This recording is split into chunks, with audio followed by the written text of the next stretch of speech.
Todos sabemos que los objetos calientes como estos leños calientan rápidamente cualquier cosa que se ponga en contacto con ellos. También calientan los objetos de su entorno aún sin contacto directo.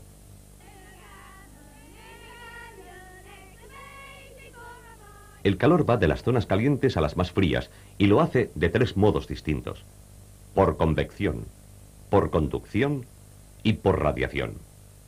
Normalmente el calor se transmite de las tres maneras a la vez, pero aquí, para mayor claridad, las trataremos por separado. En esta película trataremos de la conducción. El calor se propaga por los objetos desde las partes calientes a las más frías por conducción. Los átomos de todas las sustancias vibran continuamente. A medida que se calientan, vibran más rápidamente y chocan con sus vecinos transfiriéndoles energía. El calor es conducido así a través de la sustancia y pasará a los objetos más fríos que entren en contacto con ella. A diferencia de la convección, aquí la sustancia caliente, en su conjunto, no se desplaza y el calor se propaga a través de ella. Este experimento demuestra el proceso de conducción. Los tres recipientes de esta varilla de cobre contienen polvo inflamable que arderá cuando lleguen a estar suficientemente calientes. Se calienta un extremo de la varilla. El polvo se inflama a medida que el calor avanza a lo largo de la varilla. El calor se propaga por la sustancia a un ritmo que depende de su conductividad térmica.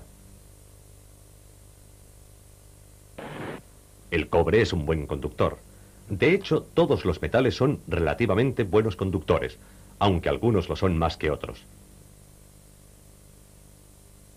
Esto se muestra en el próximo experimento. Varillas de igual tamaño, de hierro, aluminio y cobre, son revestidas por igual de una capa uniforme de cera. El cobre se reviste de cera roja, el aluminio de amarilla y el hierro de verde. Cuando la cera se ha endurecido, se coloca un extremo de cada varilla en un baño de agua. Luego se calienta el agua hasta una temperatura constante, ligeramente superior a la temperatura de fusión de la cera. Las tres varillas reciben la misma cantidad de calor.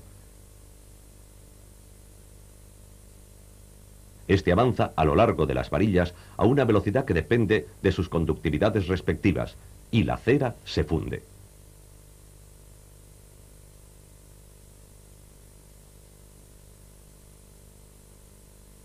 Al cabo de un tiempo determinado, se examinan las varillas. La cantidad de cera fundida de cada una indica hasta dónde ha llegado el calor. Vemos que el cobre es el mejor conductor de los tres. El aluminio es el que le sigue, y luego el hierro. Todos los metales son mejores conductores que los sólidos no metálicos, como la madera. Esto puede mostrarse también con un sencillo experimento. La mitad de esta barra es de madera y la otra de bronce. Se coloca un cilindro de papel en el centro en torno al punto de conexión y se pasa la barra varias veces por la llama de un mechero Bunsen. La parte del papel que está en contacto con el metal no se quema, pero la que toca la madera se carboniza. La razón está en que el metal sustrae rápidamente el calor del papel, que permanece frío, pero la madera no lo hace con suficiente rapidez.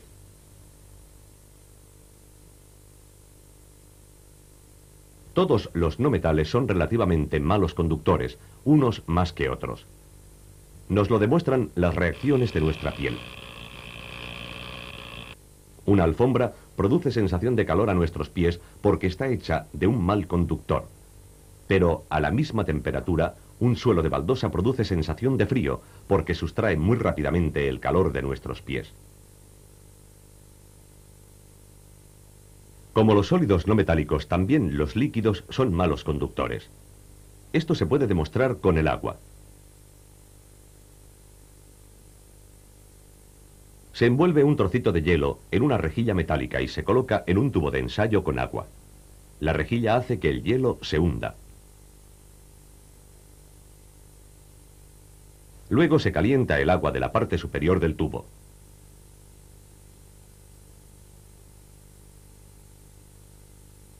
Pronto empieza a hervir, pero el hielo del fondo permanece varios minutos sin fundir, lo cual demuestra que el agua es un mal conductor. Un experimento parecido también con hielo, en un tubo de ensayo que contenga solo aire, muestra que el aire es aún peor conductor que los líquidos. De esta manera podemos dividir los materiales en buenos y malos conductores. Los metales son buenos conductores, siendo los mejores la plata y el cobre. Los sólidos no metálicos, los líquidos y los gases son todos malos conductores. Los malos conductores se llaman aislantes. La conductividad de los materiales determina algunos de sus usos. Los buenos conductores se usan para transmitir calor a la comida, por ejemplo, o al agua en los sistemas de agua caliente. Para calentar el agua más rápidamente, se agranda a veces la superficie del metal expuesto al fuego por medio de aletas. Se usa también el mismo principio en algunos modelos de calentadores de agua. Aquí las aletas sirven para conducir el calor rápidamente al agua, pero pueden también emplearse para desplazar rápidamente el calor cuando éste no interesa, como en los cilindros de un motor de motocicleta. Por otra parte, los malos conductores o aislantes se usan para impedir el paso de calor. A menudo, los utensilios de cocina y a veces también los cubiertos tienen mangos de madera.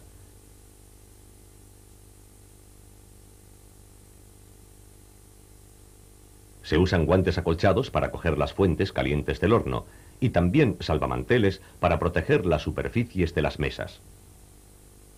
Se colocan forros en torno a las tuberías de agua fría para impedir que se hielen en invierno.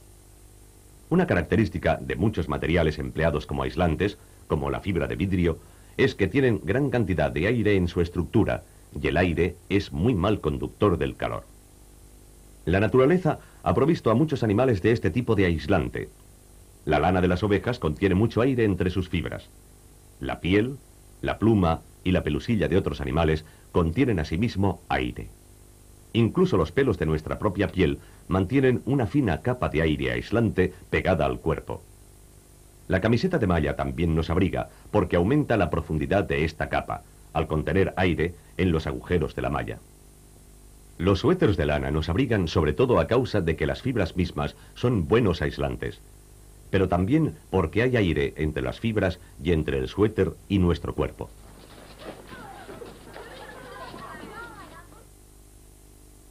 Algunas de las aplicaciones más importantes de los aislantes son las que nos permiten economizar combustible.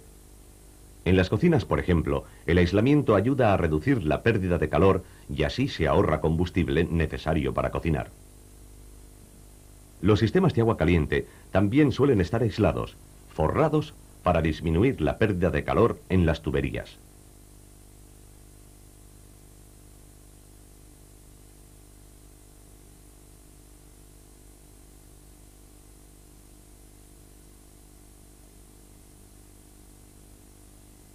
El ahorro de calor y combustible se hace cada vez más importante en el diseño y la construcción de nuestras casas, a medida que disminuyen los recursos mundiales de energía y sube el precio del combustible. Los materiales de construcción, ladrillos, madera y tejas, son por sí mismos suficientemente buenos aislantes, pues son porosos y contienen aire. Pero las casas modernas tienen además partes huecas, dos capas de ladrillos con aire en medio para aislar. Esta oquedad puede rellenarse con un material aislante, como fibra de vidrio o espuma de plástico, para aumentar su eficacia. El principio de la cavidad intermedia puede aplicarse también a las ventanas, utilizando dos cristales con una capa de aire entre ellos para aislar.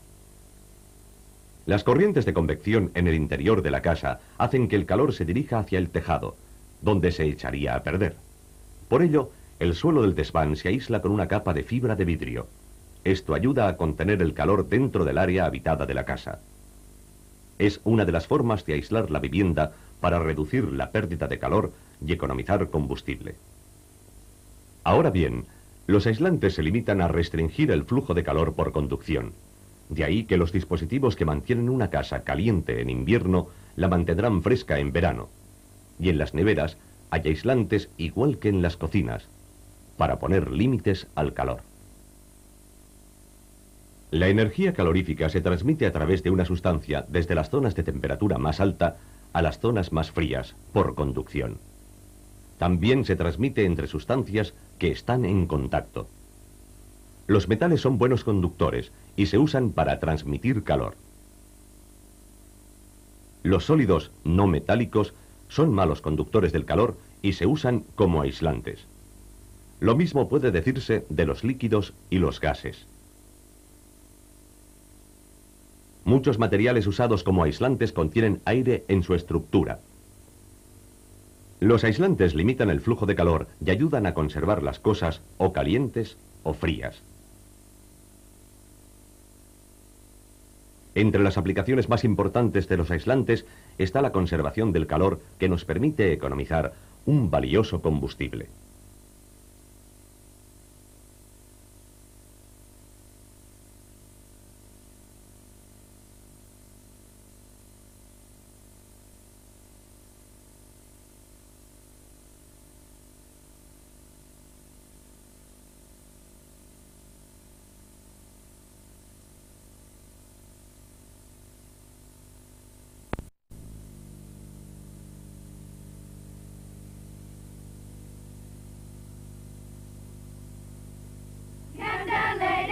Todos nosotros sabemos que los objetos calientes, como estos leños, calientan rápidamente cualquier cosa que se pone en contacto con ellos. También calientan los objetos de su entorno, aún sin contacto directo.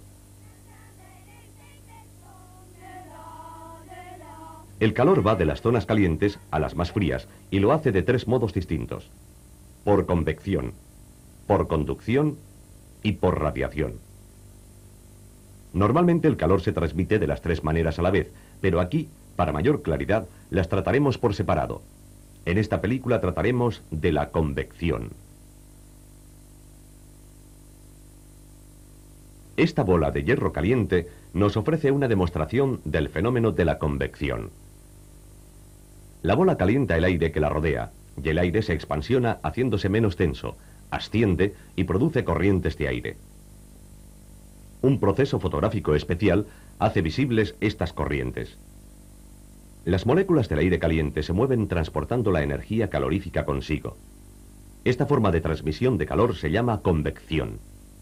También puede haber convección en los líquidos. Este depósito está lleno de agua a la que se ha añadido polvo de aluminio para hacer visibles las corrientes. El agua cercana a la llama se calienta y se hace menos densa, asciende y es sustituida por agua más fresca. Gradualmente se establece una corriente continua provocada por la convección. Supuesto que la convección requiere que el medio caliente se mueva, esta no es posible en los sólidos. Las corrientes de convección son un factor importante en el diseño del sistema doméstico de agua caliente. Aseguran un suministro constante de agua caliente en el depósito. El agua se calienta en la caldera y asciende por convección hasta la parte superior del depósito de abastecimiento. De la parte inferior del depósito baja a la caldera agua más fría para reemplazar a la caliente. Se establece una circulación continua y el depósito se llena gradualmente de agua caliente. Cuando se abren los grifos, el agua sale de la parte superior del depósito, donde está más caliente. Otra aplicación de la convección se observa en el diseño de ciertos sistemas de ventilación. Este modelo muestra cómo funcionan. Normalmente el aire del interior del conducto está inmóvil y el humo que sale del tubo de la derecha sube directamente hacia arriba. Pero si ponemos una fuente de calor en una parte del conducto, se crean corrientes de convección que hacen que el aire mezclado con el humo comience a circular. En el siglo XVIII, las minas de carbón se ventilaban de esta manera, encendiendo simplemente un fuego en el fondo de uno de los pozos. Pero en una casa particular, el mismo fenómeno puede producir molestias. Un hogar crea corrientes de convección que son a veces notorias y producen una corriente considerable. Más aún, esta corriente arrastra parte del calor del fuego hacia arriba, por la chimenea, calentando el aire de encima del tejado y no solo el del interior de la casa. Esto es claramente un gran desperdicio, sobre todo cuando los recursos energéticos del mundo están escaseando. El diseño de los aparatos modernos pretende disminuir estos efectos conservando así calor y combustible. Ventilan sin corriente, haciendo que el aire circule suavemente por la habitación, distribuyendo el calor con uniformidad. En este caso, solo se desperdicia un poco de calor por la chimenea. La convección también se ha usado en el intento humano de volar. En Francia, hacia 1780, se construyeron globos de aire caliente. Para calentar el aire se encendían grandes fuegos en la plataforma de lanzamiento y los globos, una vez llenos, se elevaban. Recientemente se ha renovado el interés por los globos de aire caliente. Los globos modernos emplean gas comprimido como combustible para calentar el aire. Pero los principios de funcionamiento son los mismos que los del siglo XVIII. De hecho, se elevan gracias a una corriente de convección.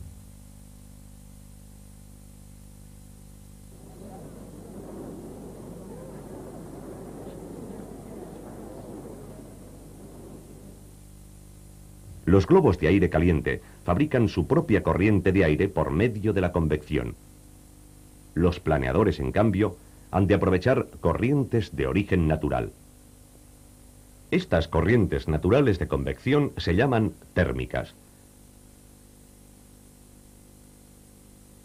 Se producen porque el sol no calienta el suelo de un modo uniforme. Por ejemplo, los techos de las casas se calientan más deprisa que la vegetación de los campos y bosques. Así, las corrientes de aire caliente ascienden desde ciudades y pueblos. Los campos de trigo en sazón o las laderas soleadas protegidas del viento también producen corrientes térmicas. El piloto de un planeador usa estas corrientes para elevar su aeroplano hacia arriba. Luego vuela a través de la zona perdiendo altura hasta que encuentra otra corriente que lo eleve de nuevo. De este modo, navegando de una corriente térmica a la próxima, puede cubrir centenares de kilómetros. Las corrientes de convección que llevan el planeador hacia las nubes también juegan un papel en la formación de estas. El aire de una corriente de convección contiene vapor de agua. Al elevarse, el aire se expansiona y se enfría, y el vapor de agua se condensa formando pequeñas gotas de agua. Juntándose entre sí, pueden formar una nube del tipo cúmulo. A medida que las gotas aumentan de tamaño, la nube se espesa, y finalmente las gotas pueden hacerse tan pesadas que caigan en forma de lluvia. Así pues, las corrientes de convección son una de las causas de los chubascos. También producen las conocidas brisas de mar en la costa, los días soleados. Estos vientos ligeros soplan en dirección a tierra de día y en dirección al mar de noche. Esto es así porque durante el día el sol calienta la tierra más rápidamente que el mar. Como la tierra está más caliente, se producen corrientes de convección que atraen el aire desde el mar a la tierra. Pero de noche, la tierra se enfría rápidamente mientras que el mar conserva el calor. Las corrientes de convección se elevan entonces desde el mar y la dirección del viento se invierte.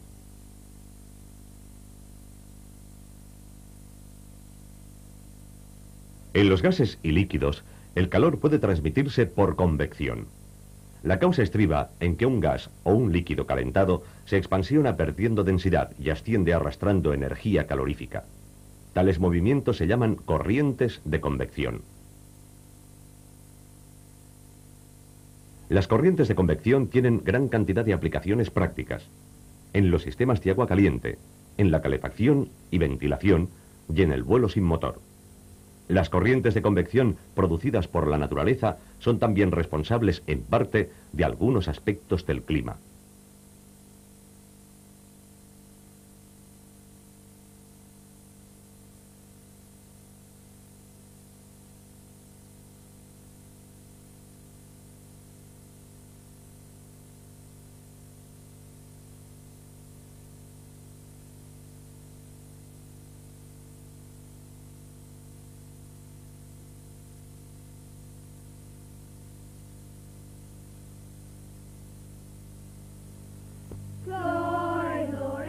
Todos nosotros sabemos que los objetos calientes, como estos leños, calientan rápidamente cualquier cosa que se pone en contacto con ellos. También calientan los objetos de su entorno, aún sin contacto directo. El calor va de las zonas calientes a las más frías y lo hace de tres modos distintos: por convección, por conducción y por radiación.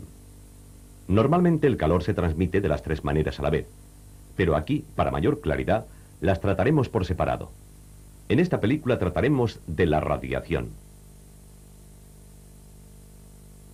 Parte del calor de un objeto caliente, como esta bola de hierro, se transfiere al entorno por radiación. La radiación difiere de la conducción y de la convección en que no implica ningún medio material. El calor irradiado se podría transmitir en el vacío. La radiación no puede ser vista, pero sí captada.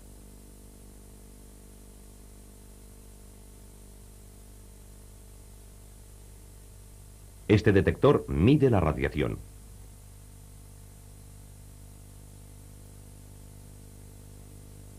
El calor irradiado también puede ser detectado fotográficamente usando una película sensible a los rayos infrarrojos.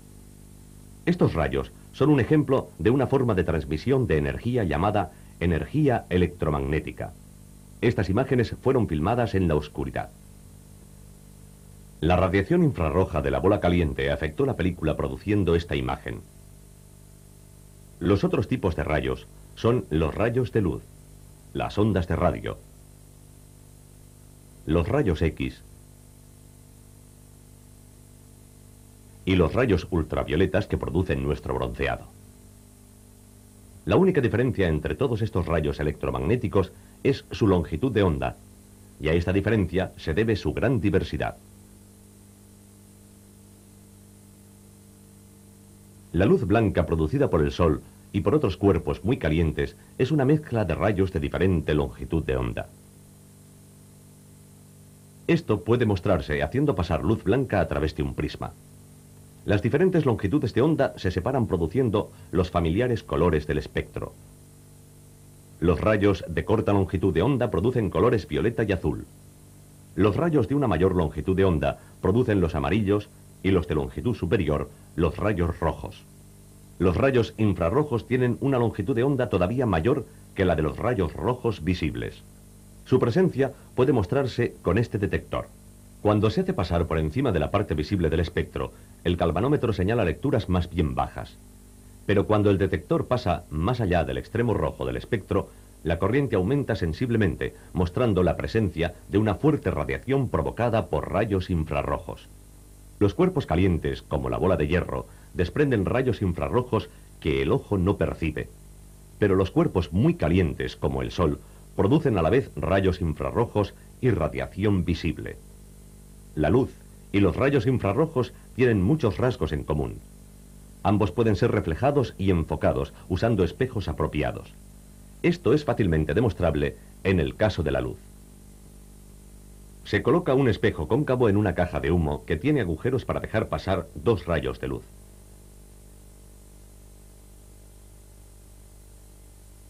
La vela produce humo para hacer visibles los rayos. Los dos rayos paralelos son reflejados por el espejo y sus respectivas reflexiones se cruzan delante del espejo. Los rayos infrarrojos se pueden enfocar de la misma manera. Una de las aplicaciones de esto es el horno solar. Por medio de este espejo se enfocan los rayos de sol en un solo punto.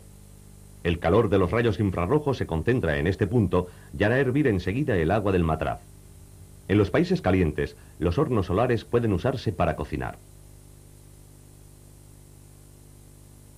En la industria se usan hornos mucho mayores para comprobar la resistencia de los materiales al calor y para producir fuerza motriz para la maquinaria.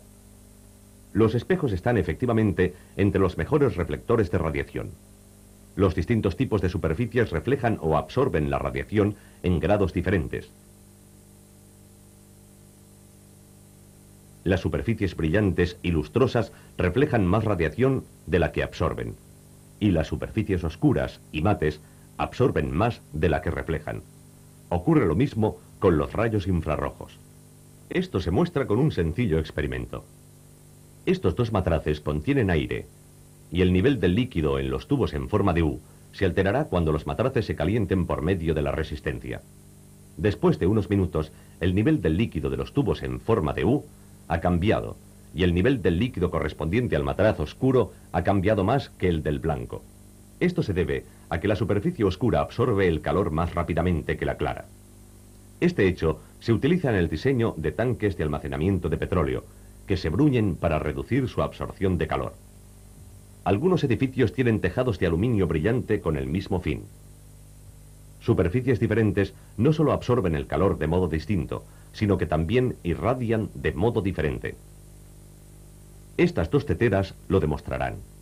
Ambas contienen la misma cantidad de agua a la misma temperatura. El detector colocado junto a las teteras dará una indicación del calor irradiado por cada una.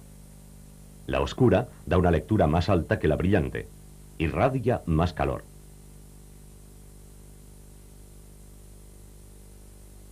Esto se confirma además por el hecho de que el agua de la tetera oscura se enfría más deprisa que la de la brillante. Otro modo de comparar las propiedades de radiación de las diferentes superficies es utilizar el cubo de Leslie. Es un cubo hueco y cada una de sus paredes verticales tiene una superficie diferente. Una brillante, una mate, una negra y una blanca.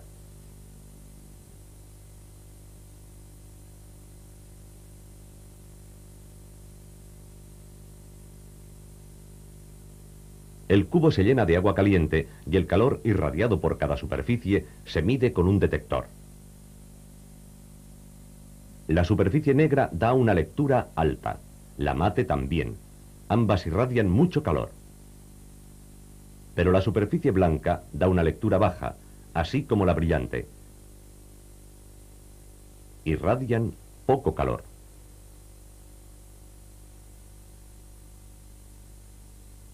Resumiendo, las superficies oscuras o mates reflejan poco calor, pero absorben e irradian mucho. En cambio, las superficies brillantes o claras reflejan mucho calor, pero absorben e irradian poco. Este hecho se utiliza en el diseño del termo, que tiene superficies plateadas para reducir la cantidad de calor perdido por radiación. Además, el vacío entre las dobles paredes del termo reduce la pérdida de calor por conducción o convección, ya que ambos procesos necesitan la presencia de un medio material. De esta manera, el líquido del interior del termo está muy bien aislado y el termo puede utilizarse para conservar la temperatura tanto de las sustancias calientes como de las frías. Sin embargo, todos los objetos emiten, absorben y reflejan calor irradiado, en mayor o menor proporción. Esta estufa irradia una considerable cantidad de calor a la habitación. La niña absorbe la radiación y se calienta. Los muebles también absorben la radiación, así como las paredes, y de hecho, todos los objetos de la habitación. Pero estos no se calientan indefinidamente, pues al mismo tiempo, todos ellos vuelven a irradiar parte de la energía que han absorbido. Su temperatura se va elevando hasta alcanzar un punto en el que comienzan a irradiar energía tan rápidamente como la absorben. Los dos procesos se equilibran. Luego permanecen a esta temperatura hasta que se apaga la estufa. Cuando esto ocurre, irradian su energía más rápidamente de lo que absorben la nueva, y así se enfrían. Esto mismo pasa con la superficie de la Tierra. De día la Tierra absorbe la radiación solar y se calienta. De noche, a su vez, irradia la energía almacenada hacia la atmósfera y se enfría. Pero si el cielo está cubierto, parte de la radiación de la superficie terrestre es absorbida y parte es devuelta a ella. Así las nubes, formando un manto, ayudan a conservar caliente la Tierra. La extensión de la radiación solar sobre la superficie de la Tierra determina el clima. A causa de la curvatura de la Tierra, en los polos una emisión de luz solar se extiende a lo largo de una amplia área. En el Ecuador, una emisión similar se concentra en un área mucho más pequeña. Así, en los polos siempre hay hielo y nieve. Y en el Ecuador, el ambiente es tropical.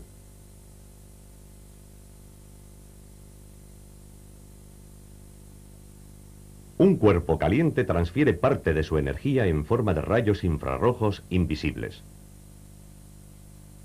Es una forma de radiación electromagnética, como los rayos de luz, las ondas de radio, los rayos X y los rayos ultravioletas. Las diferentes propiedades de estos diversos rayos se deben a su diferente longitud de onda. Los rayos infrarrojos tienen